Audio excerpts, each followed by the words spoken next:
Welcome to Nature Walk, the podcast where we explore the fascinating stories of our planet and the creatures that call it home.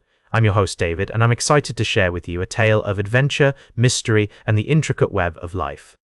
Imagine being on a cruise ship, sailing through the open waters, surrounded by the sounds of seagulls and the endless blue horizon. But, for the passengers and crew of the MV Hondius, their journey took an unexpected turn. A deadly outbreak of the hantavirus swept through the ship, leaving 3 people dead and many more infected. The hantavirus is a rare and highly infectious disease that's usually spread through contact with infected rodents. But in this case, experts confirmed that the virus was the Andes strain, which can be transmitted between humans. The World Health Organization quickly sprang into action, working to contain the outbreak and prevent further spread. As the story unfolded, it became clear that the virus had been circulating on the ship for weeks, with passengers and crew members falling ill and being evacuated to hospitals around the world. The WHO worked tirelessly to track down anyone who may have come into contact with the infected individuals, including those who had traveled on commercial flights with them. Despite the challenges, health officials remained optimistic that the outbreak could be contained, citing the low risk of transmission and the rarity of human-to-human spread. But the incident serves as a reminder of the delicate balance between humans and the natural world, and the importance of being prepared for unexpected threats. As we delve deeper into this story, we'll explore the science behind the hantavirus, the efforts to contain the outbreak, and the implications for global health. We'll also examine the broader context of zoonotic diseases, those that can jump from animals to humans, and what they reveal about our complex relationships with the natural world. We'll be right back with more fascinating stories from the natural world on Nature Walk. Welcome back to Nature Walk, where we've been exploring the fascinating world of wildlife and the environment. In this segment, we're going to take a bit of a detour into the realm of music and art, but don't worry, it's all connected. You see, I recently came across the story of Horst Gierel, a self-described half-horse, half-human producer and DJ, who is about to embark on a world tour in support of her debut album, Nature is Healing. As the first delved deeper into Horst Gierel's music and message, I was struck by the way she weaves together themes of nature, spirituality, and personal growth. Her album title, Nature is Healing, resonates deeply with me, as it speaks to the idea that the natural world has the power to heal and transform us. And Horst Gierel's music is not just a reflection of this idea, but an invitation to immerse ourselves in the rhythms and cycles of the earth. As the first listen to her music, I found myself drawn into a world of enchanting soundscapes and pulsing beats, reminiscent of the rhythmic patterns found in nature. The way Horst Gierel blends electronic elements with organic textures is truly mesmerizing, creating a sense of sonic landscape that feels both futuristic and timeless. But what really caught my attention was Horst Gierel's message to her human concertgoers, which reads like a poetic invitation to surrender to the natural world. She writes, "Welcome, enlightened human, to Owen Earth. You have arrived exactly when you were meant to, not a moment early, not a moment late, the path already set for you."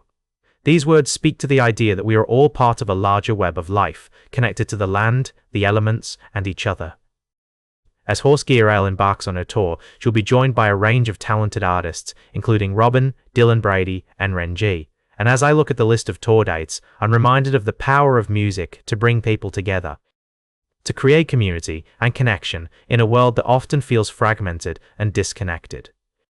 So, if you're feeling drawn to Horst Gierel's music and message, I encourage you to check out her tour dates and experience it for yourself.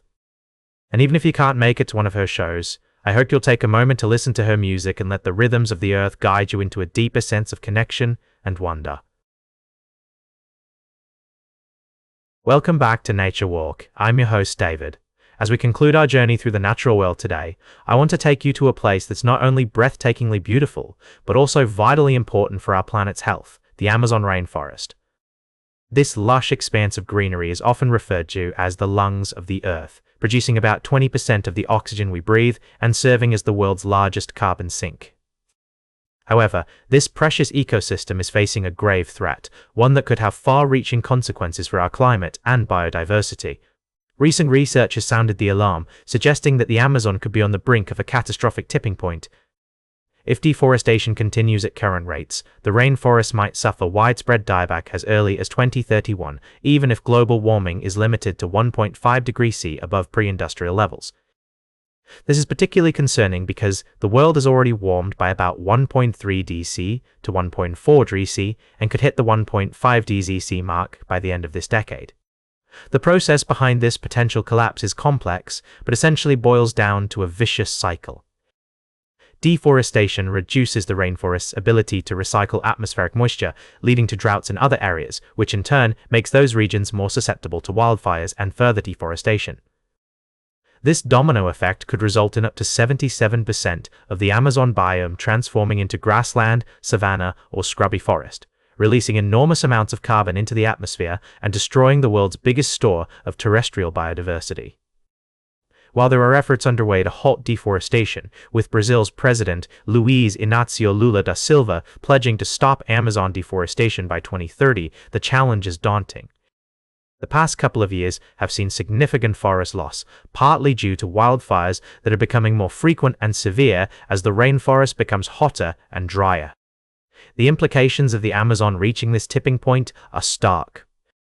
Not only would it accelerate climate change by emitting vast amounts of carbon, but it would also undermine global efforts to limit warming to 1.5 degrees Celsius above pre-industrial levels.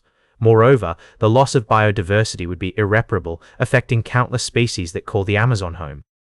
As we consider these alarming predictions, it's essential to remember the power of collective action. Supporting policies and practices that protect the Amazon, reducing our carbon footprint, and advocating for sustainable land use can all contribute to preserving this invaluable ecosystem. That's all for today's Nature Walk. Remember to like, share, and subscribe, and until next time, keep exploring your natural world.